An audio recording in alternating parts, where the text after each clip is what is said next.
Hey, I'm Ben Silverio. I'm Rachel Granda-Gluski. And I'm Ansel Burch. And it's time to party. We are not doctors. We don't give medical advice. Please drink responsibly. This episode's recorded on April 8th, 2025. That's really all you need. That's the whole thing, yeah. That's the whole thing. You can just sort of throw some trumpets under there and call it a day. Right? Like, some of these most iconic, like, themes are like just a couple notes. Mm-hmm. Couple. Did you watch that documentary about John Williams? Oh, not yet. Oh, it's so good. Really? It's so good. Gotta check that out. Especially because John Williams fell ass backwards into making film scores. Really? Yeah. Really? He actually really didn't like it at first. He was like, this feels wrong. I don't know. But then he got some of that sweet, sweet Star Wars money, and it was like, okay, I mean, I guess. And now he's one of the best to ever do it. Yeah. Yeah. Suck it, Hans.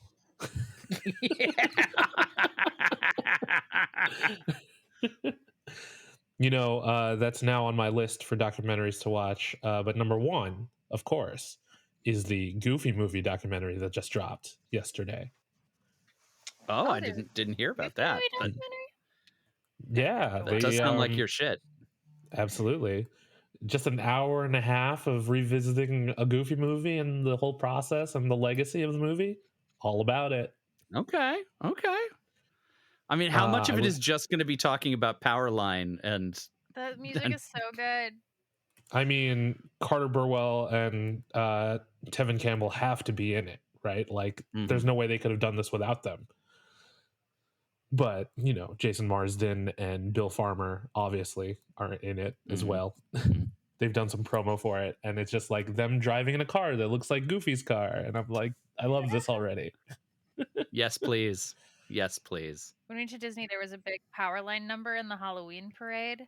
Mm-hmm. And what I was singing along and dancing to it, and I looked at my husband, who, for context, is shorter than me by a few inches.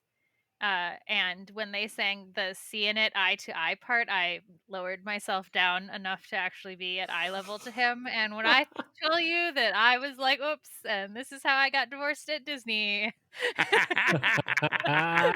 He was so displeased with my humor. He thought it was funny in the end, but he was just like, I can't believe you did that to me in this crowd of people.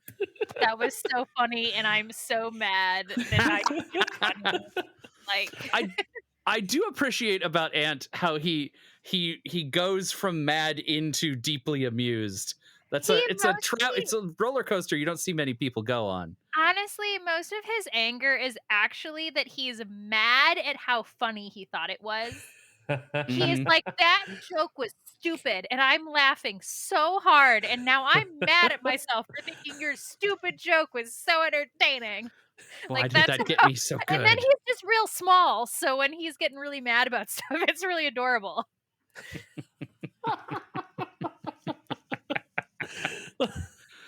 Oh. I've told him it's the key to our marriage is the fact that I think that when he's grumpy, he's really adorable. Like, I'm like, oh, are we grumpy? Like, I don't. Oh my god, I feel so bad that I'm picturing him at Disneyland in like the Mickey ears and like holding a churro and like being grumpy. I mean, yeah, I know a little bit. He was actually wearing accurate. Pokemon hoodie at the time.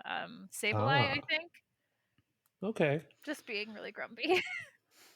Hey Ben, what are we talking about today?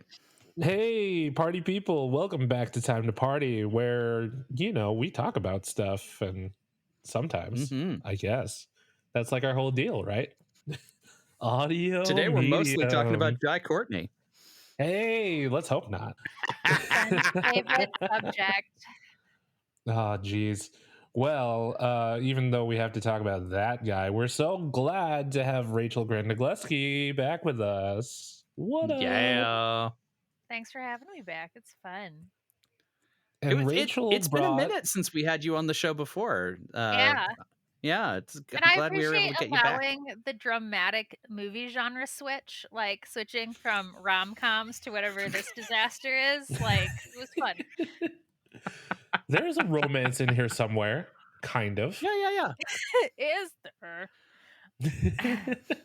I'm actually, I There, actually there's a plan on whole looking it movie up. of being like, I That refuse, absolutely not. chemistry that just jumps off the screen at you to Yeah. run away screaming. The Well, sexual chemistry. if you couldn't tell from that rousing endorsement, this month on Time to Party, we're talking about Terminator Genisys.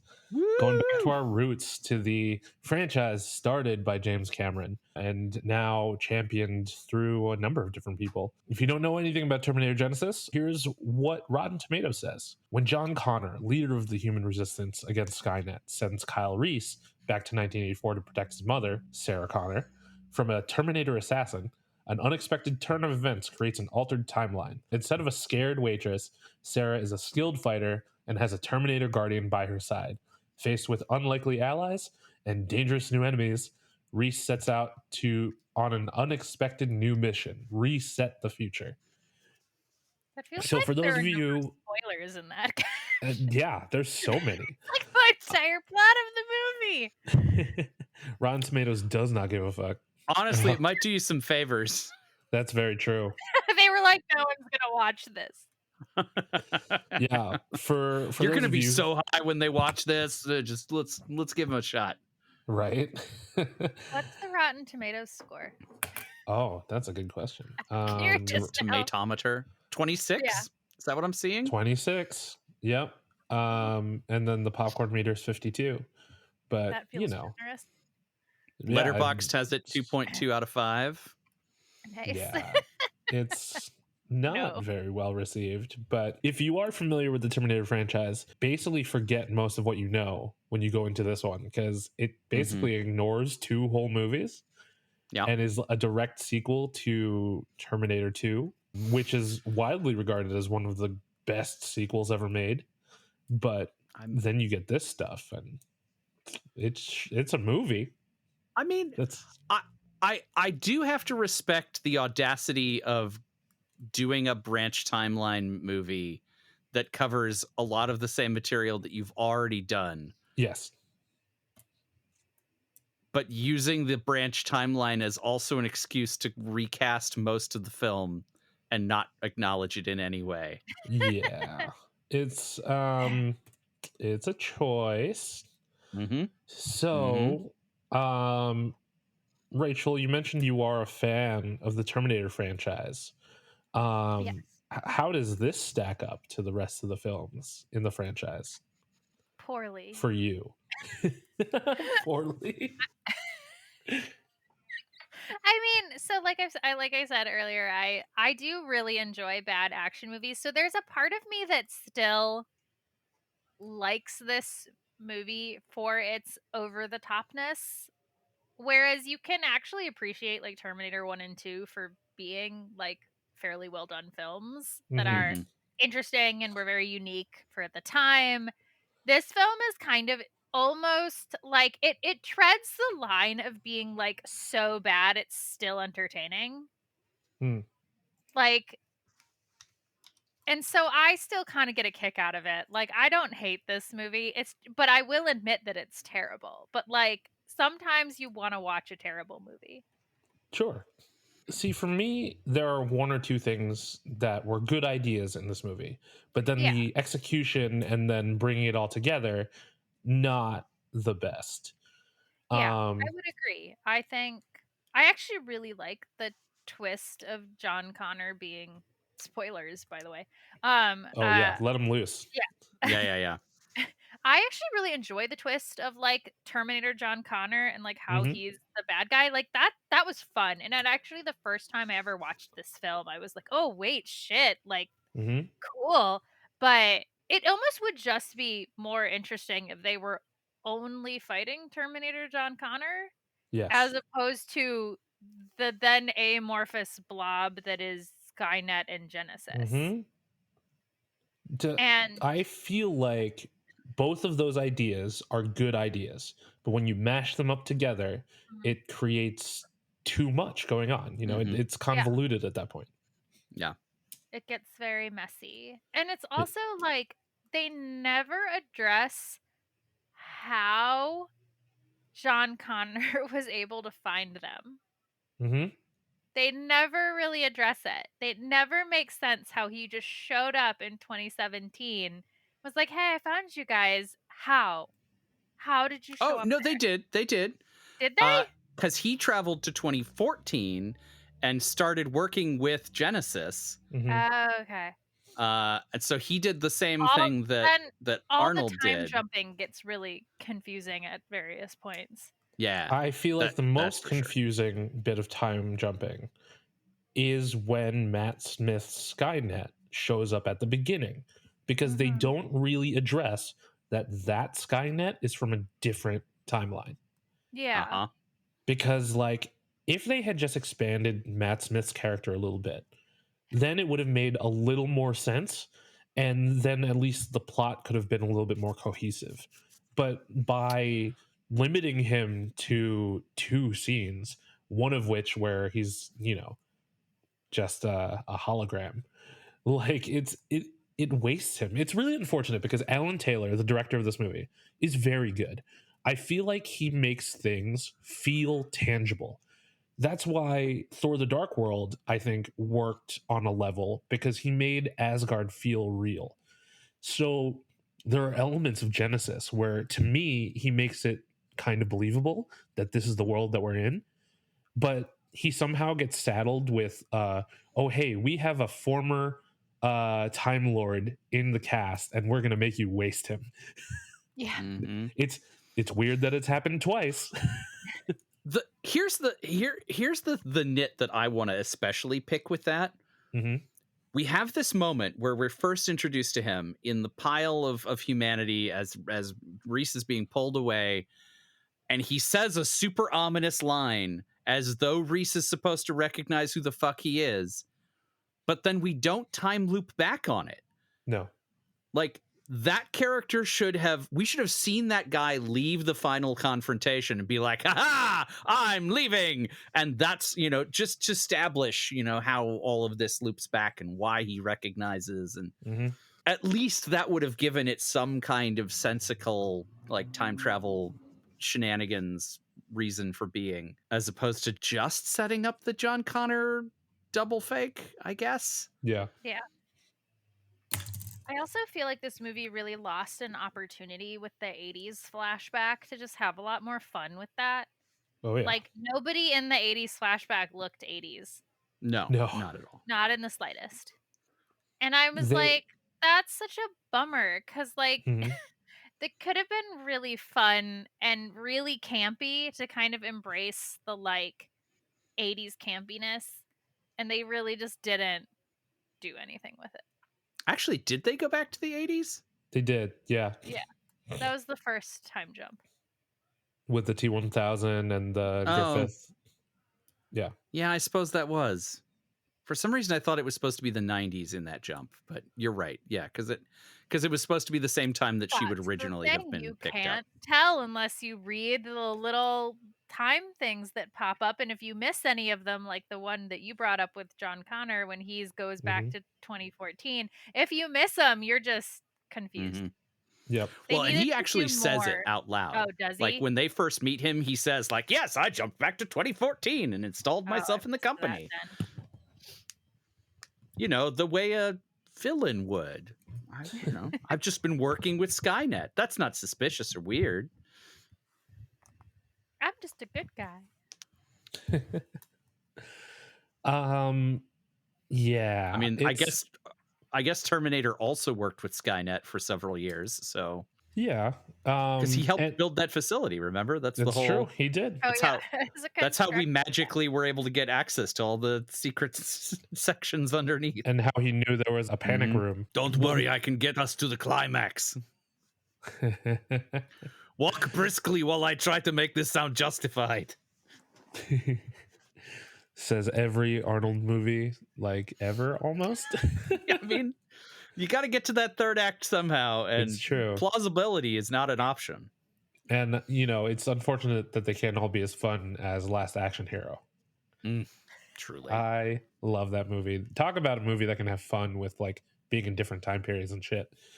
But it's like they spent so much money on making the body double look like Arnold that they didn't have anything left to do any of the other stuff. Yeah. Like there were moments where the T-1000 just looks so cartoony. Yeah. Mm-hmm. They did a pretty good job with the opening sequence, like all the gunships and whatnot. That was all pretty well done. It feels like they spent all of their money on the first 20 minutes of this film, and then like they were like, oh shit, we have to, like, there was something really weird about the John Connor Terminator when he like loses all of his flesh and he's just like bits and bobs.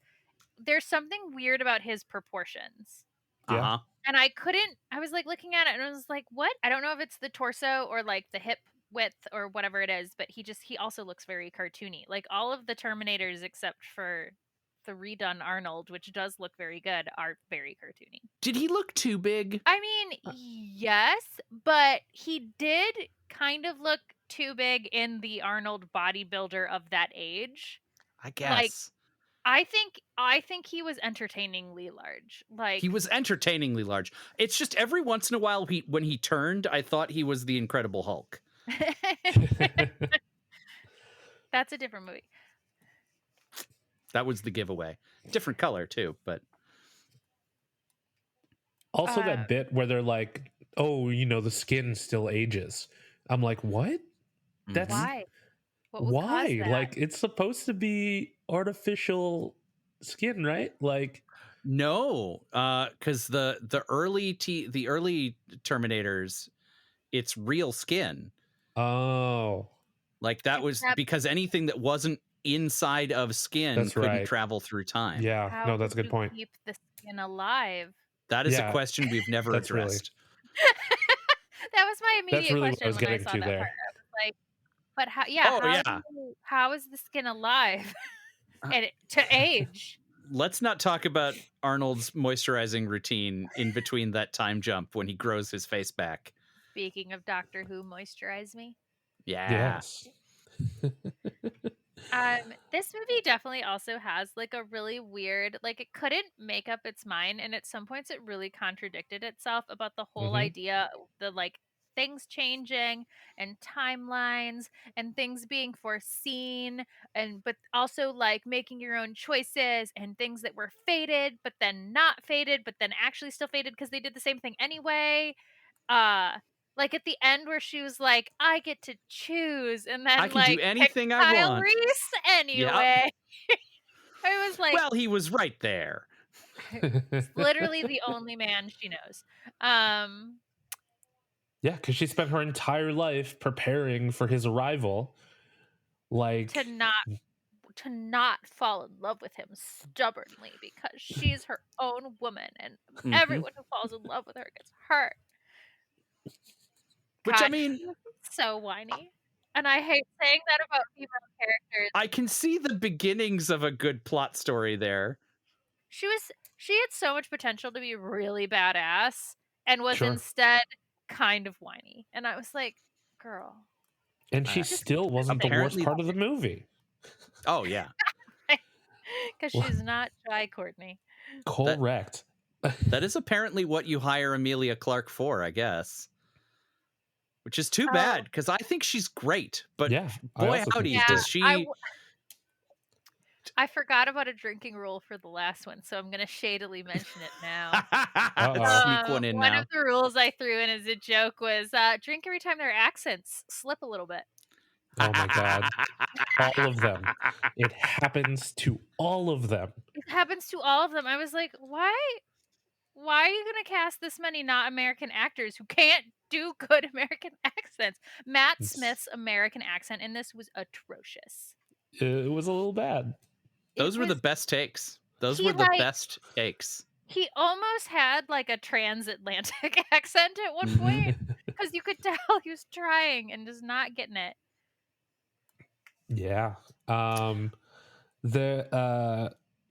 before we move on from this point, straight line, you just go and you don't look back. I need to bring this up again because, like, hello, Kyle remembers 2 timelines.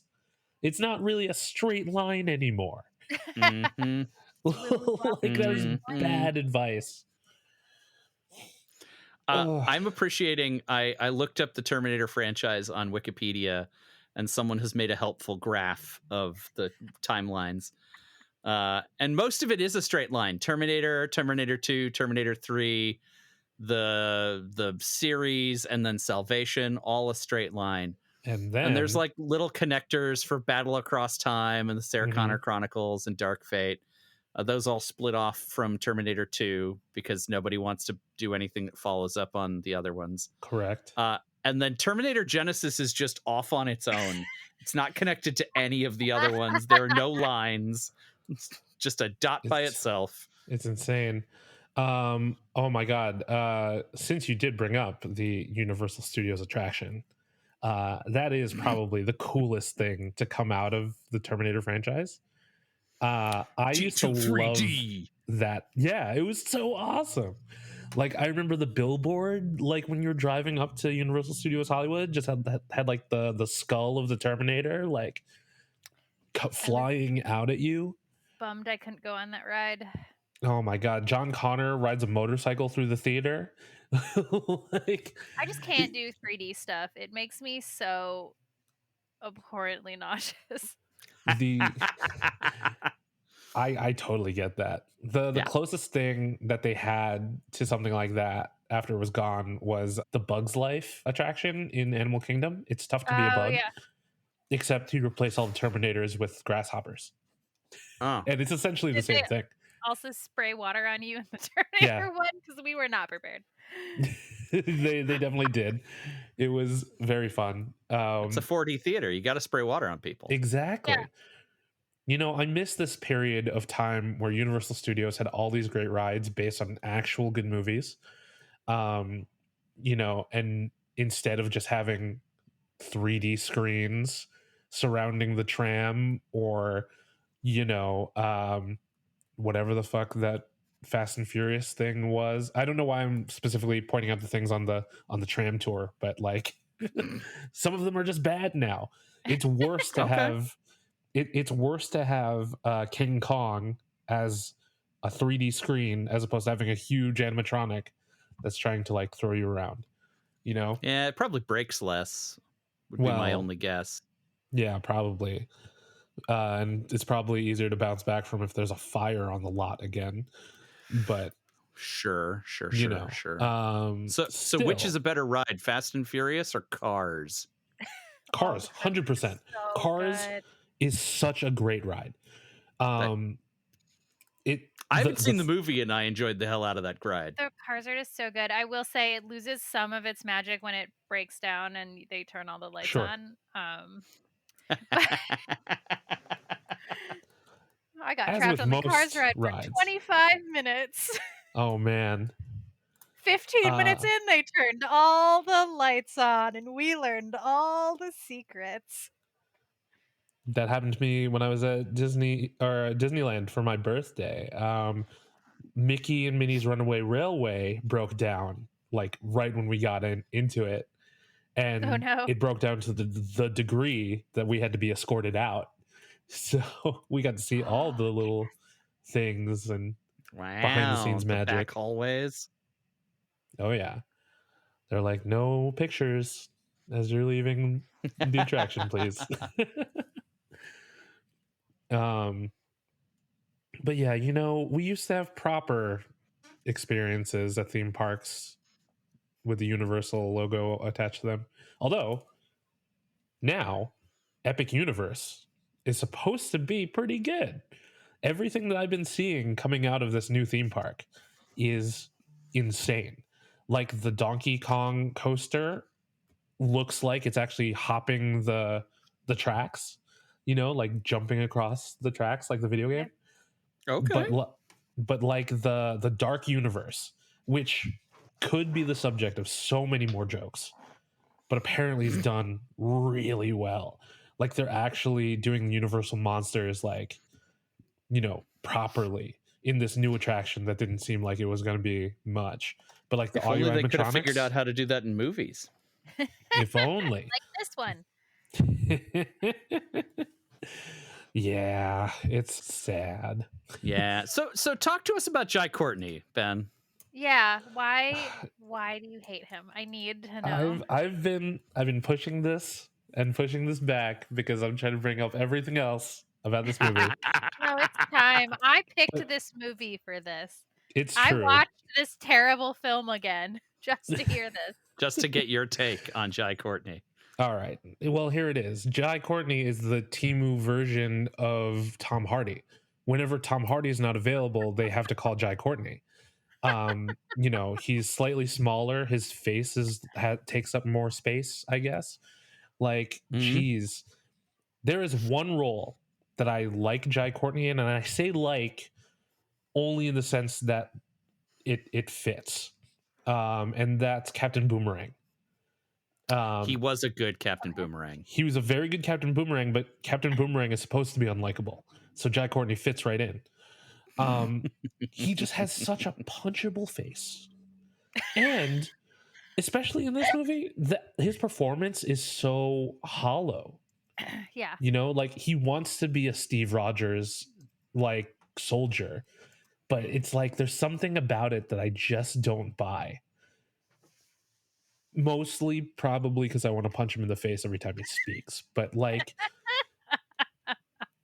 I just don't think he can pull off everything that Tom Hardy does so well, even though he really, really wants to. It's just budget Tom Hardy. Yeah, that's exactly what he is. Okay. Yeah. He's it sucks to suck, Jai Courtney, but like I'm just calling it like I see it. And like he doesn't know his performance is probably one of the weakest in the whole movie, but like there are some weak performances as well, like we touched on with Emilia Clarke, but like Jason Clarke as John Connor fits to me because Jason Clarke always seems kind of robotic. So to have him play a character that is part robot is kind of fitting. He also has a weirdly shaped face, but like, While we're in the area though, I do think I should say, for my part, I think Emilia Clarke did a great job with what she was given. I don't think we can blame this on Emilia. I think this one is on the script. She gives good face Mm-hmm. in this movie. Like she really she puts those eyebrows to work in this film. Like she gives a lot of good facial expressions, but her lines are so stilted, and I think that's more to do with the writing really than anything else.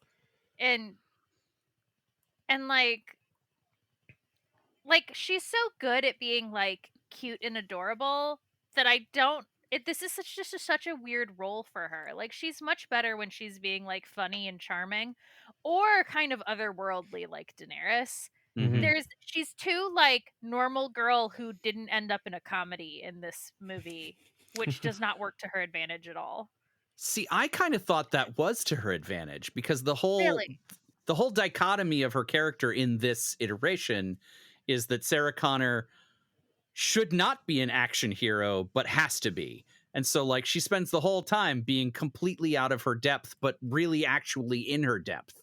You don't look like you belong here, but could they have done a better job with that? 1,000,000%. Let her be competent in anything combat wise or tactical would have been a great choice, since she was raised by a Terminator to hunt cyborgs. Skynet. Yeah. And well, that's the line she says. I was raised by a robot to hunt cyborgs. Mm-hmm. I think she could have been more badass. Yeah. The way that we got to see Linda Hamilton do in When She Returned, where now she's like good with all these weapons and like a stunt driver and like absolute destroyo badass. It would have been cool to see Emilia Clarke get a little bit of that. There was flavor. like a slight lack of physicality that I wanted from her. Like, if you look at Linda Hamilton when she returns, like, the woman is jacked. Oh my God, yeah. And I think I just wanted Emilia Clarke. I just wanted a little something more from her. But, like, again, I don't think it's her fault. And I don't Right. even necessarily think she was a terrible casting choice.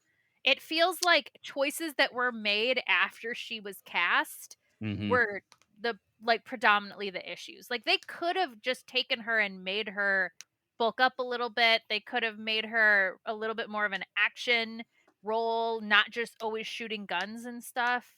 Mm-hmm. And it was so weird too because like she's not particularly like physically like muscled in this film, and they don't let her wear a jacket like ever. Yeah. She's Yep. always in like short sleeves when all of the men are running around in jackets. And I was like, let this girl be cold, okay? Just like let her wear a coat. It's California. Oh, well, actually, but they're in San Francisco, so it's Yeah. probably cold. Could be chilly. Yeah. It's unfortunate that this happened to Emilia Clarke again later, because Secret Invasion could have been so good for her. Yeah. But again, the writing Yeah. was just severely lacking. That, not And only the did it make her CG, look bad there, well, yeah, but not only did it make her look bad, it made Samuel L. Jackson look bad in that instance too. But I don't know. I feel like they did a pretty good job with most of Sam Jackson's monologues. Yeah, The I mean, dialogue, not so much, but the Sure. monologues. Plus the plot, I feel like they lost it a bit there too. Like it could have been rearranged in a much better way, and well, it should have been a movie, just one movie. Yeah. And it would have I will been a admit lot more succinct. I didn't finish Actually, something I was thinking while we watched this movie, do you think this was supposed to be a mini-series? No. They cast all the right people for it to be TV budget friendly, right? Yeah. Except Arnold.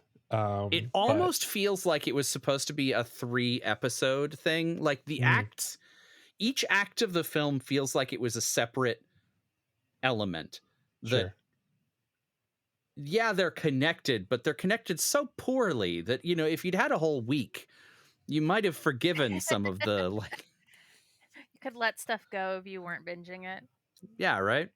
Like, we're in the early 2000s now. Okay, all right, sure, why not?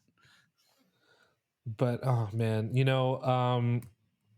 it's hard to forgive some of the dialogue here, because like we kind of touched on before. I'm not old, or I'm old but not obsolete. Yeah, like they say it so many times. Do you think that's the thing Arnold just said and they just worked it in? Maybe it's possible, but it's like, honestly, I wish they'd let Arnold be funnier. Yeah, same. He has really good comedic timing. When you let him be funny, and there were a lot of opportunities. Like the smile was hilarious. The fact that he can't look like a human was funny. They should have played that up more. Honestly, I feel like they couldn't decide a lot of things about this movie. Like, did they want it to be comedy? Did they want it to be more like action comedy? Did they want it to be more like dramatic? Did they want it to be a little bit horror-y? It was like they couldn't decide, and I really kind of wish they'd almost embraced the more comedic like side of it all. Yeah, especially when he keeps asking like, "Oh, did you and Kyle mate yet?" Yeah. Oh, yeah. There are these moments, and especially when you have someone like Emilia Clarke who does have such good comedic timing. And I feel like that honestly also would have worked in Matt Smith and Jai Courtney's favor if you had been funnier. And I know what's his name, the guy who played John Connor. You said it a while ago, and I already forgot it. He Jason also Clarke, can be funny. Right. Or if he's just the one person playing the straight man the entire time, getting steadily more annoyed as like everyone else is treating it like a comedy, actually would have been hilarious. That would have been fun. I will rework this movie with the same cast and make it work. Oh my god. Well, if you were in Sarah's position of like, spoilers, sweetie, like this is what's going to happen. You're going to fall in love with this guy and give birth to the savior of the resistance. Like how much pressure would you feel in that situation? I would be so annoyed. You mean I have to be with this guy? Yeah. As someone who the first time they met their husband went, this guy? For separate reasons, but first, so I'd heard people talk about Anthony, my husband, before I ever met him. Mostly because he was sleeping with a friend of mine at the time, so I heard a lot about him before I ever met him. And then I met him, and I was like, him? Really? Huh. Okay. And now we're married. But it was I had one of those moments, and so I just feel like I would be so annoyed, but I almost that's almost why I kind of wish that in this version they didn't get together. Yeah. Like, one, because they have crap chemistry the entire movie. There are these moments when they try to flirt with each other and they're so stilted and awkward and come just out of nowhere, and some of them are at really inappropriate times, that I almost kind of wish they hadn't gotten together in this one, because they already destroyed Skynet. They don't even need to make John Connor in this one. Yeah. Like, he doesn't need to be around. They're good. So, I kind of just wish they'd, we're like, cool, we're just going to be friends then. When they were tripping over that bit about oh yeah, we were just naked because of the time travel. It didn't mean anything. Like that whole scene in the bunker was just so cringy. Ugh. Yeah.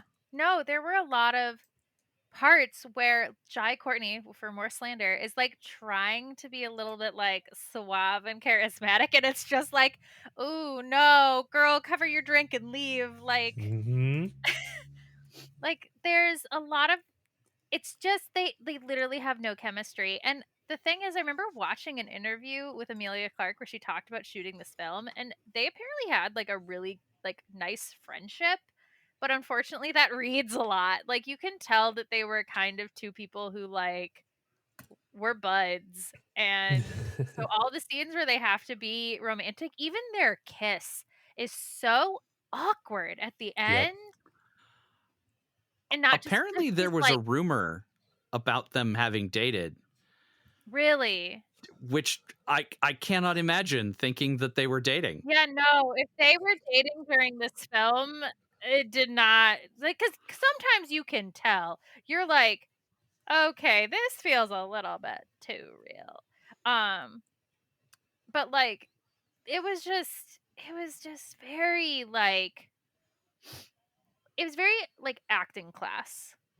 Mm-hmm. The performances hey, this were baseball player has some off time and he's gonna join the we really acting need class. guys for the musical, so hey, member of the hockey team, are you willing to come play Prince Charming? That's kind of what this was like. It was they were trying, but they just because I think in a thing like this, you want there to be more of a will they, won't they, undeniable connection between them. So even though she's fighting this fate, she can't resist it, and none of that was there. No. Yeah.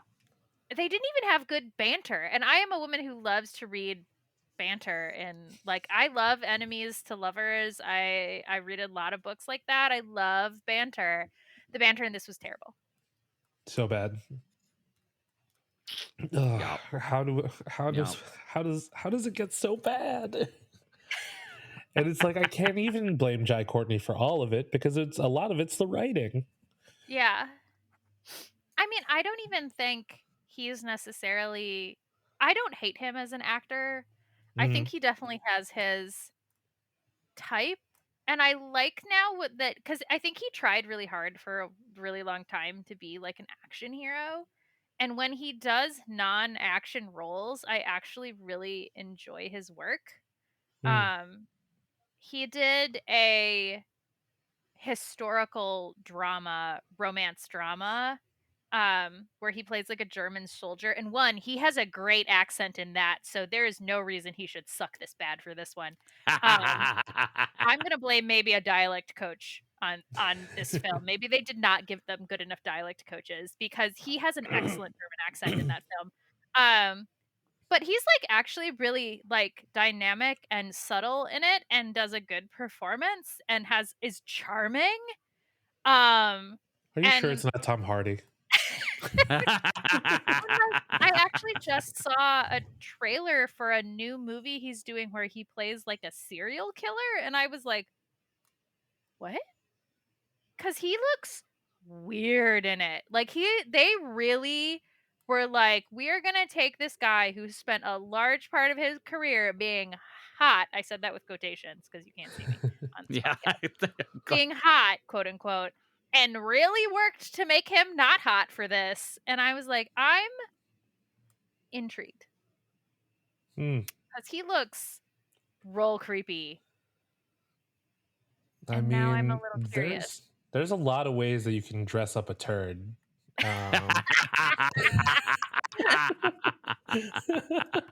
But at the end of the day, God, I would really love it if Jai Courtney ever like listened to the podcast and like found me at a bar one day and we just became friends. Yeah, I honestly, the fact that you live in LA, I kind of would love it if you met him and he turns out to just be the nicest guy you've ever met, and you two become buddies, and you're like, shit. It's like, man, I'd have to like you now. But then you get to look at him in a bar at one point, like 2 beers in, and go, Jai, the fuck happened to Terminator? No, you'd look at him 2 beers in and be like, you have such a punchable face. Yeah. Mm-hmm. Do people tell you that a lot? I feel like they must. Face? See, if that ever happened to me with Pete Davidson, I think Pete would just be like, yeah, man. Yeah. People tell me that all the time. I get it. You want another drink? Honestly, I definitely see what you're saying though about Jai Courtney having a very punchable face. Like the minute you said that, I was like, oh yes, definitely. Oh yeah. Yeah. No, 100%. Just like the extended jaw, just like yeah. Yep. Yeah, no. Okay. You can just smell that he has bad takes about tipping. Oh, yeah. Oh no. I just love that they've stuck him in a bunch of movies like early in his career, like this one, where they were like, you're gonna play a relative of somebody who you look nothing like. Because I was looking at his filmography a little bit and I was like, oh my god, he was in a Die Hard movie. Oh, that's right. Yeah, he plays the Bruce son, Willis's kid, and I was right? like, he looks nothing like Bruce Willis. And in this one, he looks nothing like I still can't remember his name. The guy playing John Connor looks nothing like the child that Emilia Clarke and Jai Courtney would produce. It's very true. Oh, man. Yeah. Jason Clarke, god damn it. Also, Jai Courtney in Divergent, bad. But, I forgot about that movie. I hated those books so much that I've actually never seen all of the movies. I've only watched part of the films that I know my friends are in. I still haven't even seen that. No, somebody showed me, like, I think it was like Ariel Begley made me like a clip of like, here's the scenes with all the people and I was like, oh thank you. Man. If you find that clip again, let me know, because I would love to watch just the parts my friends are in. It might have also been Kim. It was either Ariel or Kim. Someone had like a hot reel of like everybody who went to Columbia and was in that movie. And it was great. It was very helpful, but I've never actually seen the film because I hated those books.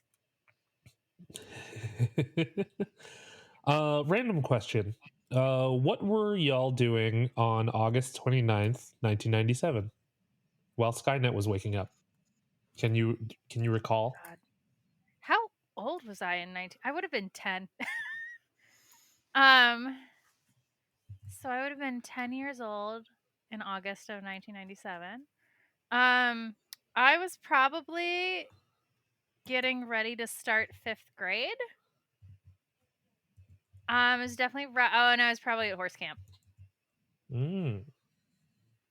Yep. That's what I would have been doing in August of 1997 is horse camp. Because I was a horse girl. Yeah. I was either working on the farm or best case scenario on a day where Dad took us somewhere better than the farm. But chances are good I was like weeding beans or something. The way you said yeah, it almost sounded like you were gonna say that you were also a horse girl, Ansel. I mean, I took a good run at it. Ansel's a bee boy. Horses, there's a difference. Yeah, that's true. There just happened to be horses on the farm where I grew up, so like it was less of an active choice on my part. They were just present.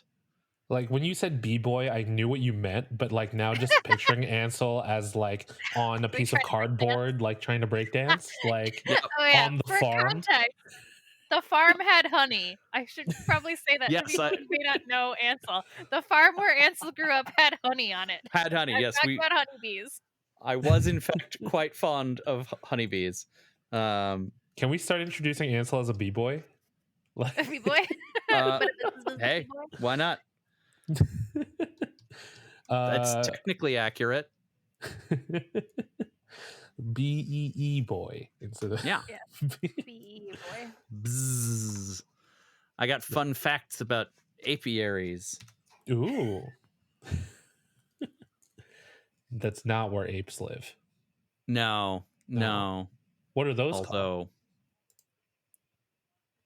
Primate house is what they call it at the zoo. I don't know. I like jungles. How I ask like I ask Ansel all these animal questions like he's the authority. Oh no, I might actually know. I was such a so fun fact about Rachel. I originally went to college to be a zoologist. Really? And then chemistry was really hard. And then I chose a different major. But yeah, so I was such a animal nerd as a kid. That stems from part of being a horse girl. You would like the area where I go and play Lorcana because there's stables nearby and people just like roam around Burbank with horses.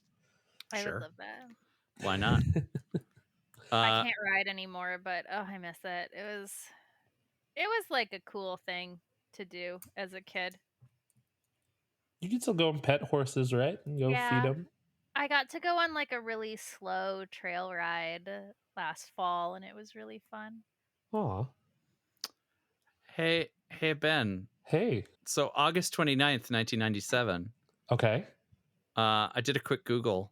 It was a Friday. That's fun. Okay. It is also the day that Netflix was founded. Shut up. Is Netflix Skynet?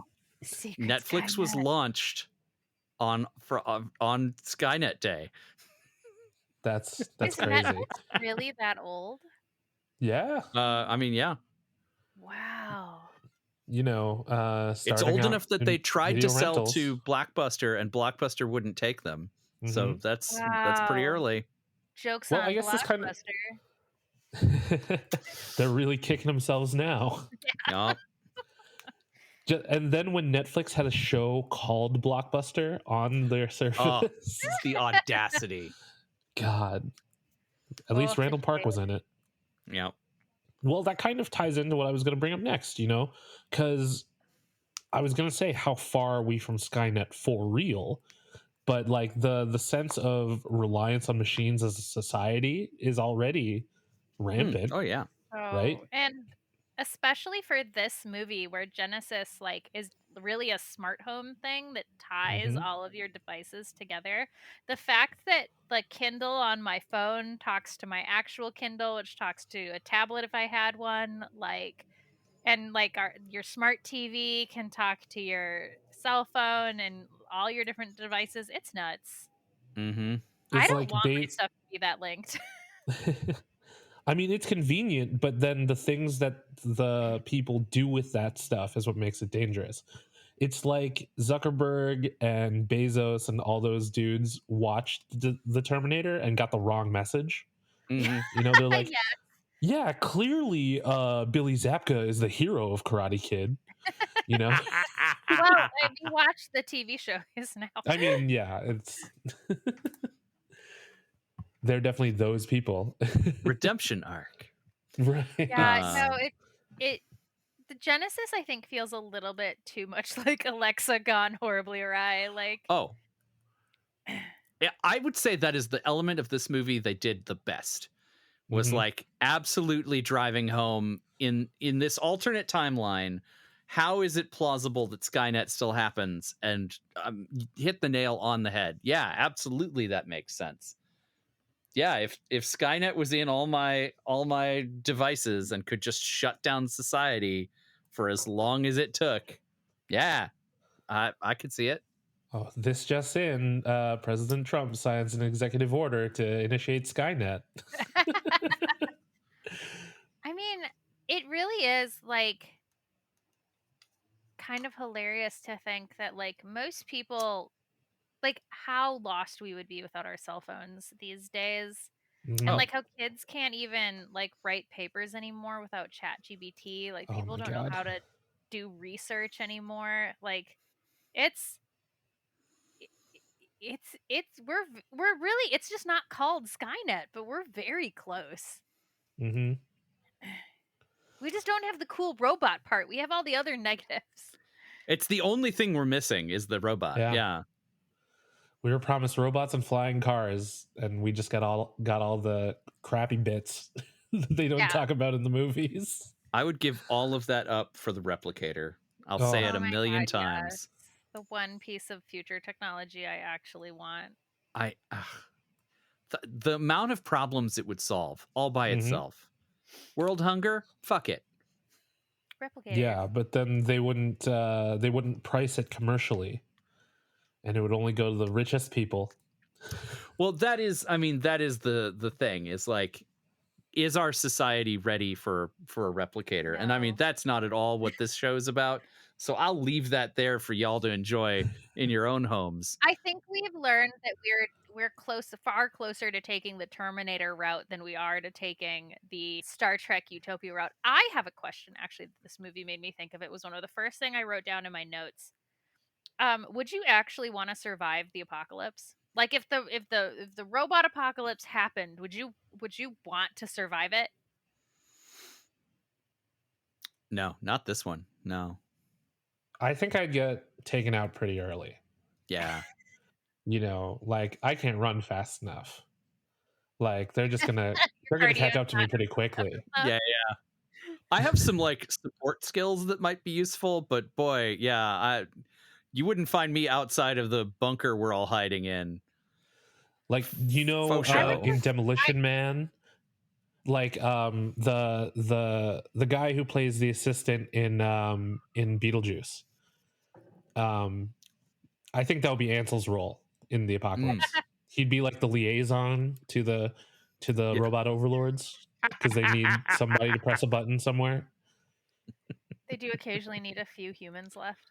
Yeah. I mean, for all the squishy organs we got, we have our uses. Ansel's encyclopedic knowledge and secret life as a time traveler will probably work to his advantage.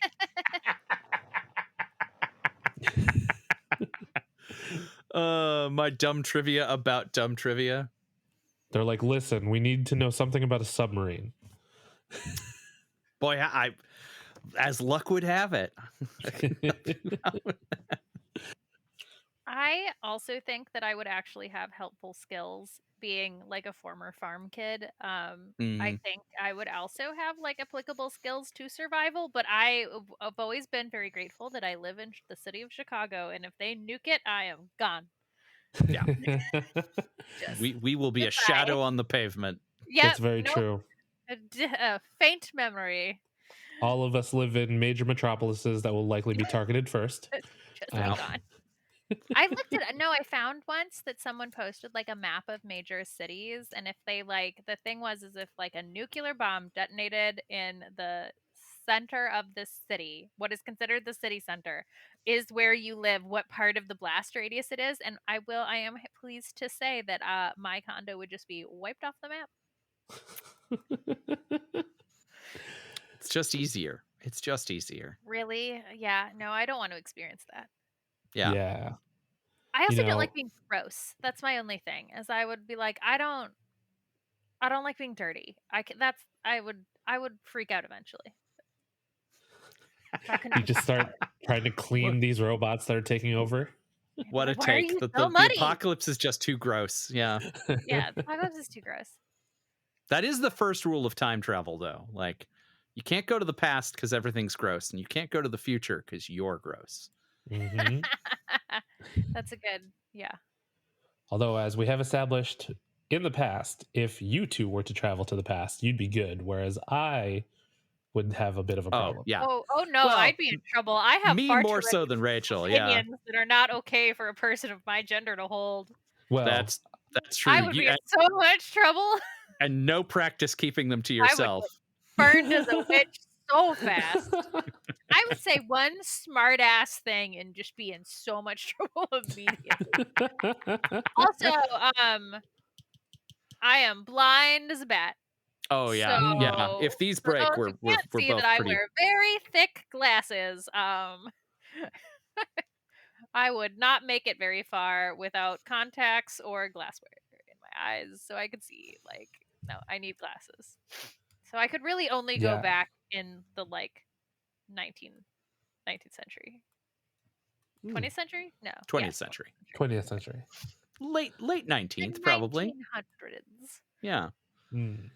If you could find a skilled glasses maker, they might be able to figure out your prescription in the late 1800s. Also, as we discussed the first time I was on this podcast about my rage that she gave up penicillin for him in Kate and Leopold, I would not be a fan of that. Man, imagine all the things Sarah Connor could have done if she just didn't pick this jackass Kyle Reese. You know what is something funny that this movie never discusses is Sarah Connor goes from the 80s to 2017. Can you imagine the actual catching up she's going to have to do? Oh. Like, I think it's easier to be forward and go back, but she's going to have to be like, excuse me, what's a cell phone? Mm-hmm. Like, you mean those what do you giant mean you brick don't things? accept cash? Yeah. Yeah, just like all of the advanced the way most cars work is completely different. Like, what do you mean there's a computer in my car? Mm-hmm. Most cars don't have a key anymore. Can you imagine how much that would throw somebody from the 80s? I remember going on vacation with my parents, probably a little even earlier than this is probably like 2015. And we got a rental car that was the first time we'd ever had a car that had like a keyless thing. When I tell you that the multiple degrees that the people in this car were holding, the 3 PhDs, 4 master's degrees, and couldn't figure out how to get this fucking car to start. Sarah Connor's doomed. Oh man, is the modern day worse than the Terminator timeline? I guess we're still a few years. We're still a few years from actually finding out. Robot wars in the next 4 years, so that was the thing when the number flashed above the thing, and they were like 2029. I was like, excuse me. 4 years from now, this is supposed to happen. 4 years from now, you think we're gonna have planes that fly like that in 4 years? Well, it's just like how the Jetsons was supposed to be in the year 2000. Oh no, don't say that. By the way, did you notice a distinct lack of something that would help make that more plausible in their version of 2017? Like any humanoid robots at all? Yeah. Other than the slightly more advanced cell phones, the technology was otherwise not advanced at all for something that's supposed to be like 10 years. Wow, yeah. No, that's a good point. It's like the details didn't matter to the people making this movie. Or that would have been expensive. 24? sorry, I just did some math in my head, and he's 12 in 2017. That means that the Jai Courtney Kyle Reese is 24. Oh no, he does not look that young. I mean, if Danny Zuko is supposed to be 18. I can believe, and oh, God. There's like a thing with the adults playing high schoolers but like what it really is 30-year-olds playing early 20s. Why wouldn't you just cast like a 24-year-old actor? I feel like it might have actually helped the movie if he and Sarah Connor had been a bit more baby-faced. Yeah. Yeah. It could have made her struggle too with like having all these lofty expectations of her. It could have kind of helped that as well. Man, there's so much to like. I don't know how there's people who are experts on this franchise because there's so much stuff that's constantly changing. The idea At that least- you can jump timelines, but your fingerprints are exactly the same. Yeah. Well, yeah. I mean, that's genetics. It is. It's 2029 in all of them, apparently, according to this infographic. Okay, that makes more sense as to why it was in this movie. Because all right, I'll give it a pass. Then I'll give it a pass. If they're just stuck with 2029 because that's what they said back in 1984. But I do agree with your argument that there should have been like more aspects of Skynet around or like at least robotics. Yeah, 2017 should have had some robots. It should have been Meet the Robinsons. Because because I can see that being the vibe before Skynet takes off. Yeah, like we're helping people. Yeah. Or more like humanoid robots that are just like helping people carry shit around and like, oh, this is the robot that goes to work for me so that I can sit at home and run it like a video game. It's my telepresence robot. I would have bought that. That would have leaned into that or even dystopia. More like wild robots where we've really replaced like farming and low-level manufacturing jobs with automated humanoid robots as opposed to instead of replacing the artists and writers. Well, yeah, they're not crazy. It'd be implausible to replace artists with robots. Robots should be doing menial labor that nobody wants to do. Oh, I did have one more note comment that I wrote down. It's one of my pet peeves in movies is when they use knocking someone out as like a time jump material. Kyle would have had so much brain damage. Oh yeah. He's knocked out so many times in this movie, just so much brain damage. Yeah, I guess they didn't know as much about CTE back in the 80s. Yeah. I mean, maybe it just goes with his very punchable face, but absolutely. I mean, a literal note that I wrote down was, worst nightmare, 2 Jai Courtneys.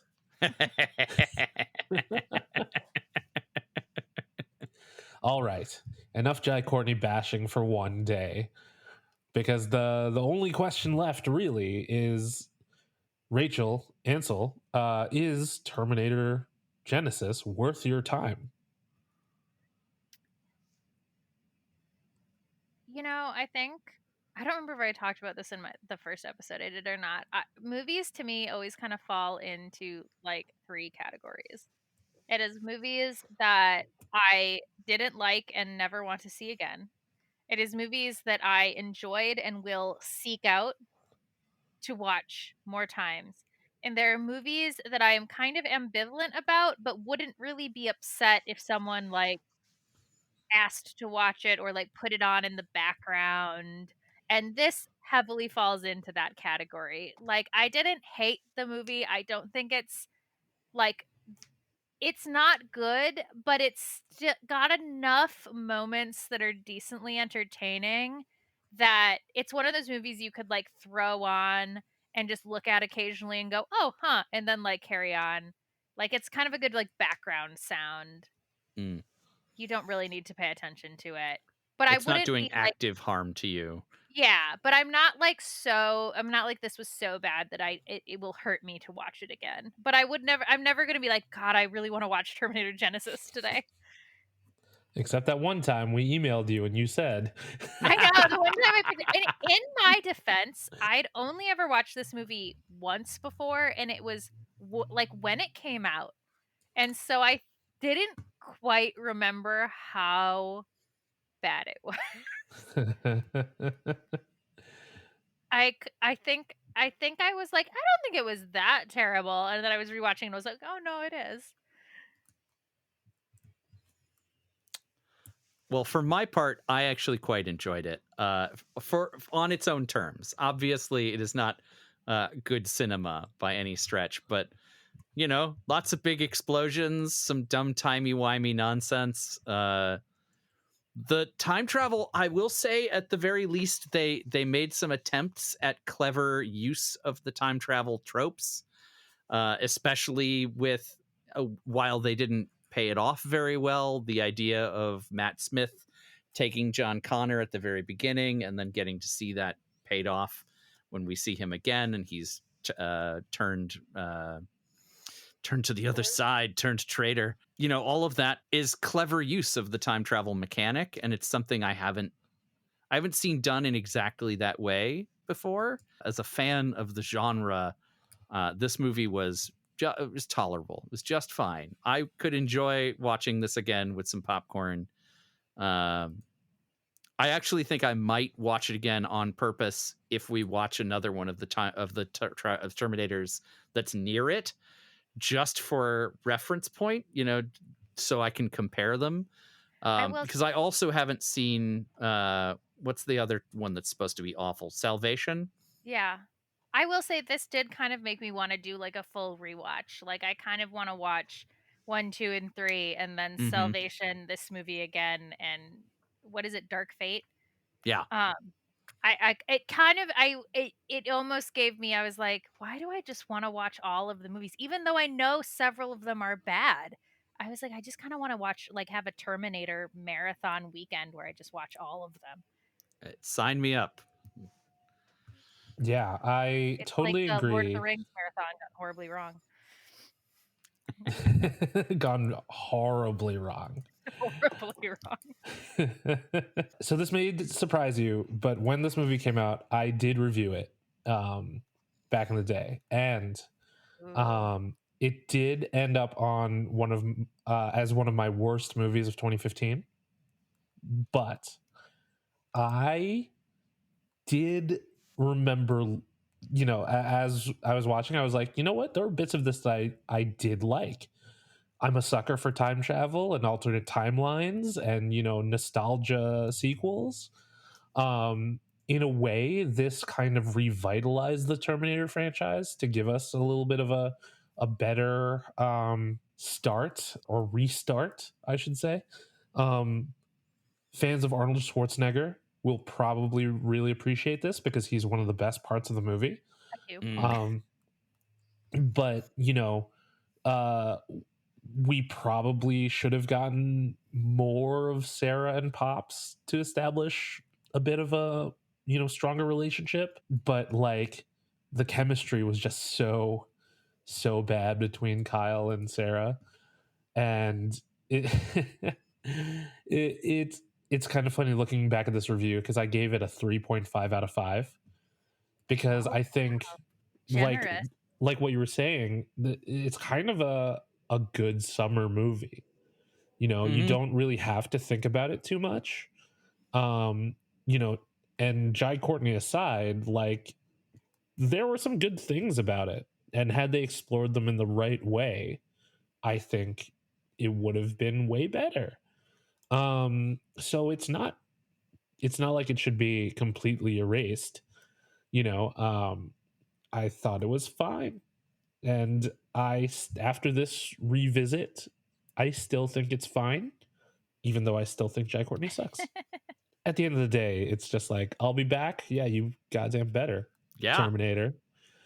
You know, and without this, we wouldn't have gotten Dark Fate, which people do tend to enjoy. I enjoyed Dark Fate, and not just because Linda Hamilton's a babe. Sure. So good. So yes. So good. So party people, revisit Terminator Genisys if you like. Just don't think about it too much. Get your popcorn, get your beer. Don't take several pages of notes about it. Exactly. Really ruins all the fun. All right. Well, that was our review of Terminator Genisys. We certainly talked about the thing. Yeah, we did. You can find us on the internet. I'm at bsilverio20 on Instagram, Letterboxd, Blue Sky, and all that good stuff. I am Orion Has Moxie on Instagram and Blue Sky, though the content you will get on each is very different. I am the Indecisionist on all the meta properties, as well as Reddit and Blue Sky. And I forgot to say last episode that we are also on Letterboxd now. You can now go to Letterboxd and catch all of the movies we have watched in all 5 seasons are in their own playlists, as well as a playlist of movies that we have not yet seen. So if you want to have opinions about the movies that we are thinking about doing, you can do that there and let us know which ones we should prioritize. Yeah, one way you can do that is if you're using a social media platform that still uses hashtags, you can use the hashtag #TimeToParty. That's time of the number 2 party. As well as time the number 2 party, all spelled out, thanks to Warwick. This has been an Indecisionist production. Special thanks to April Moralba for our podcast art, and to Marlon Longid of Marlon and the Shakes for our amazing theme song. Party people, the future is not set. There is no fate but that which we make ourselves. You must be stronger than you think you can be, especially if you're going to rewatch Terminator Genisys. Just remember, Genisys is Skynet, I say, after I've just taken out both of them. And while you're trying to remember that and maybe tell that to your 12-year-old self, be excellent to each other. And party on, dudes.